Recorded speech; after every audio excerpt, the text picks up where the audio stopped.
We are now less than 24 hours away from the trade deadline, ladies and gentlemen, and I'm sure some of you are probably getting sick of hearing about all the rumors and speculation of what will happen or might happen.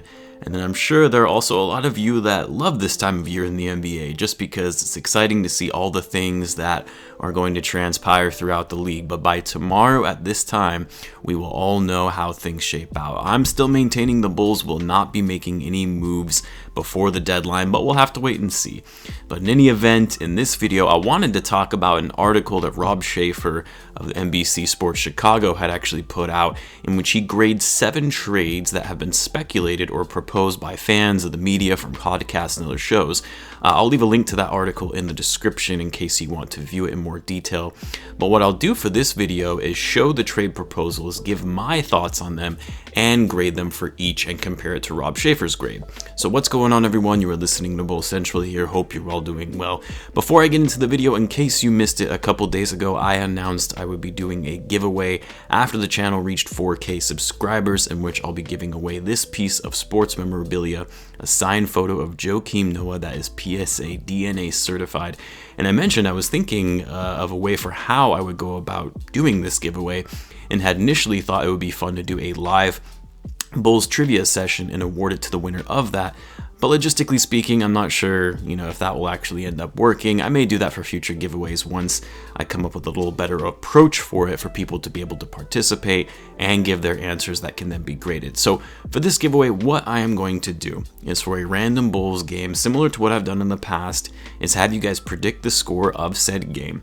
And the person who predicts the score correctly will win this signed photo. However, to ensure we actually have a winner, since more often than not, it's proven to be very difficult to get the score exactly right. So if no one guesses the score correctly, what I'm going to do is take the point differential, and that number I will select the person who commented from that number, that point differential, in chronological order in the comments. So let me explain, because it probably is a little confusing. If someone guesses the score of the game correctly, that's it, they win the photo. If no one does, and let's say in the game the final score is 110 to 100, meaning the point differential is 10 points, the winner would be the 10th commenter in the chat in the order from the oldest commenter, or in other words, the first commenter being comment number 1, and so on. So stay tuned for that, which game I'll be choosing for those score predictions. Easiest to ensure you don't miss a video is to subscribe and hit the bell notifications. Who knows, I may end up requesting the score predictions for tonight's game in a later video, so be on the lookout for those. But anyway, now that we've got that out of the way, let's dive into this article that Rob Schaefer had put together on the 7 trade proposals for the Bulls and the grades for each of these. So Rob Schaefer, by the way, both him and Casey Johnson are fantastic beat writers for the Bulls. I really respect the work that they do, and Rob actually does some very interesting analyses and does his due diligence when it comes to breaking down stats and metrics and understanding how they impact the Bulls' performance. So just wanted to give him a quick shout out for the great work that he does. Not that he likely tunes into the channel, but wanted to do that either way. So for the first trade proposal, here's a trade in which it does feature the New Orleans Pelicans, but not the trade that you're likely expecting. This one actually involves Eric Bledsoe, where the Bulls would receive Bledsoe, a top 8 protected first round pick, while the Pelicans would receive Satoransky and Lauri Markkanen. So I don't love this trade, but I also don't think it's that bad either. I mean, Bledsoe obviously isn't the player he used to be. He's 31, so it's not like you're getting a guy that you can build with for the future. He's also not the best playmaker per se, which is something the Bulls need at the point guard position. So if you're going to trade for that, you obviously would want to prioritize going after someone like Lonzo Ball, who's a better playmaker and is younger. On top of that, Bledsoe, for all intents and purposes, is on a bad contract that doesn't expire until next offseason in 2022. So it would impact the Bulls' books for this upcoming year. What I do like about this trade, though, is the first round pick, but I would prefer it to be top 5 protected. It's very possible the Pelicans could land somewhere in that 5 to 8 range of the lottery, and that makes the overall trade more enticing, and the pot would have to be sweetened a bit if you're including Markkanen in this deal, and Satoransky, because you're taking away your main playmaker for another point guard who, although is a good defensive player, hasn't really shown to be as effective effective as a playmaker as he used to be. Now, Rob Schaefer gave this grade a C. I would probably give it a C+, mainly because the first rounder, even if it's top 8 protected, is intriguing, but I really doubt the Bulls would go for something like this unless the pick was, or I guess I should say, unless the pick protection was lifted a little bit more.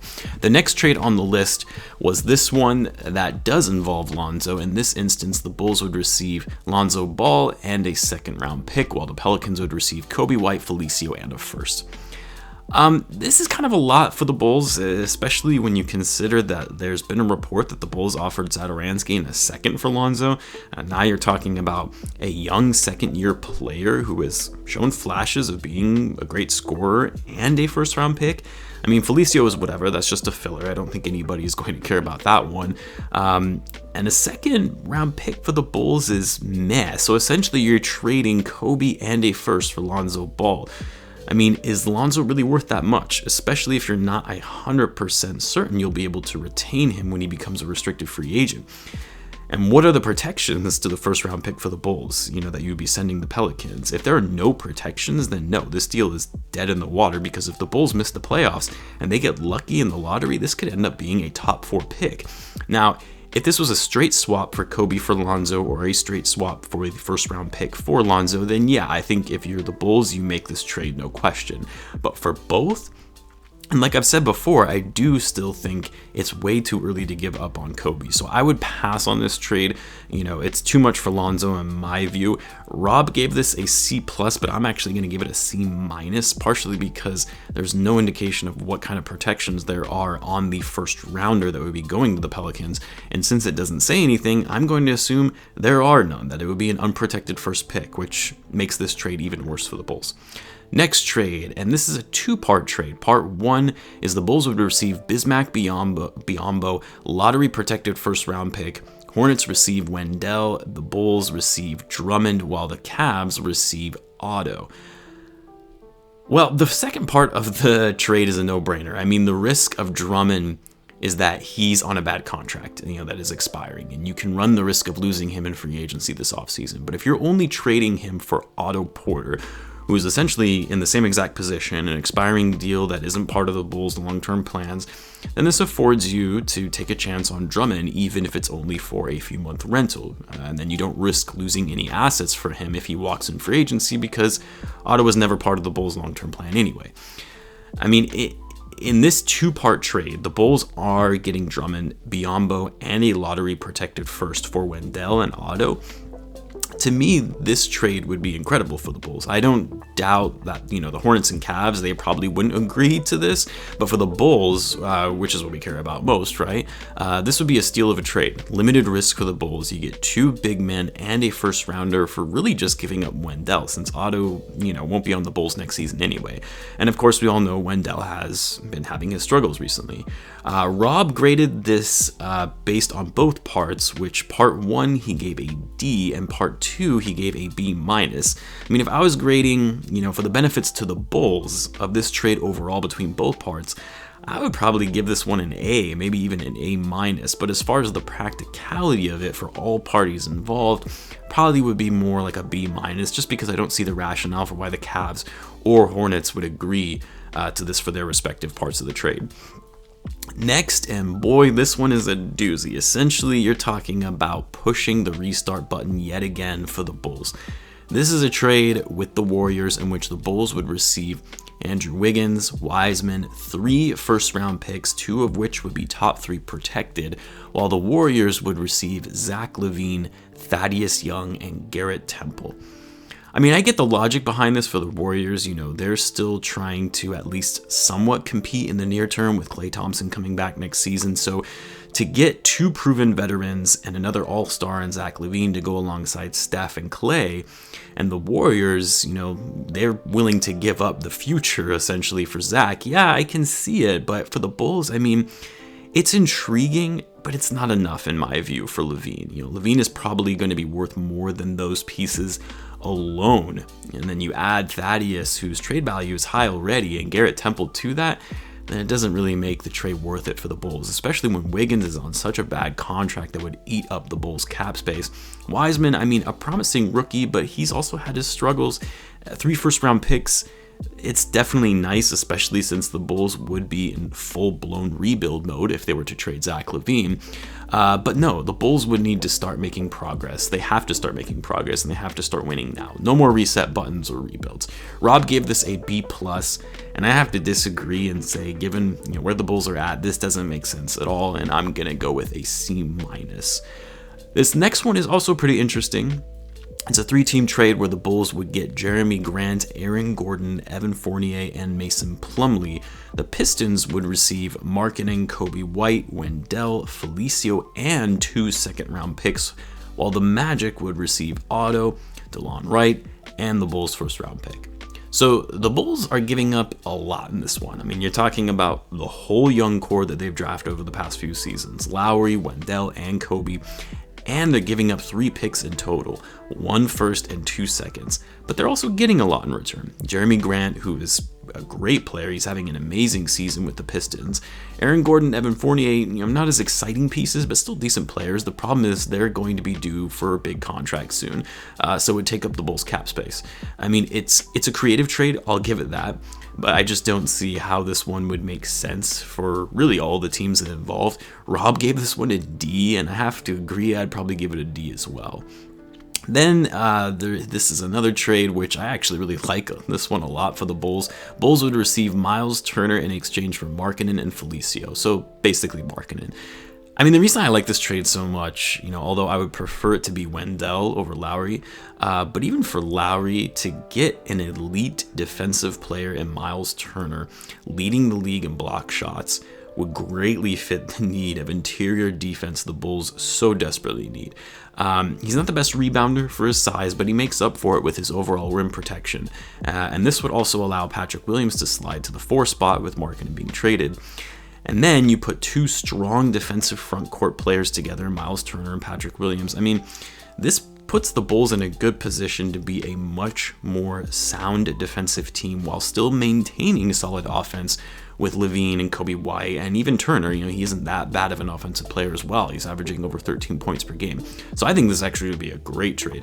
Rob gave it a B-, but I would have to give it a B+ to an A-. The only reason I didn't make it higher is because I think it would make more sense to have Wendell be traded in this rather than Markkanen to maintain even better offense for the Bulls, but I also understand the benefit here of trading Markkanen, since this gives you some value for him when there is uncertainty that you might lose him for nothing in free agency.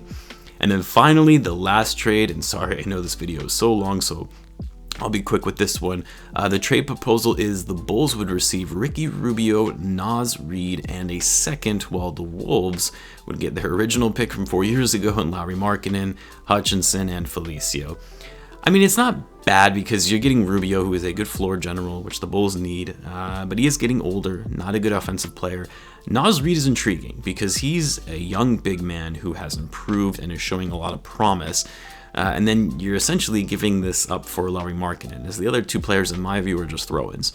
I like it because it gives you, really 2 things that you need in a true playmaking point guard in Ricky Rubio, and a defensive-minded center in Naz Reid, and a young player at that. So for Markkanen, who again, still uncertainty if you would lose him for nothing in free agency, this makes it an attractive trade. Now, Rob gave this one a B. I would probably give it a B-, mainly because I don't think Rubio is a long-term solution for that starting point guard role. I mean, this is a slight upgrade from Satoransky, so that role, would ultimately still need to be solved for. And then, of course, Naz Reid, he's looked good and he's promising, but, even his long-term potential is still questionable to give up on a guy like Lauri Markkanen. Overall, though, this still isn't a bad trade compared to some of these others. Anyway, those were the 7 trades from the article that Rob Schaefer had put together. Feel free to check out the article if you missed it. Let me know what you guys think, though, of these trade scenarios and how would you grade them? Which do you think is the best? Which one is the worst? Let me know in the comments, and as always, guys, be sure to subscribe if you're a Bulls fan, as I post daily Bulls content. Be sure to catch the Bulls game tonight against the Cavs. I'll have a live group chat for that. Thanks again, as always, for tuning in, and I will catch you guys in the next one.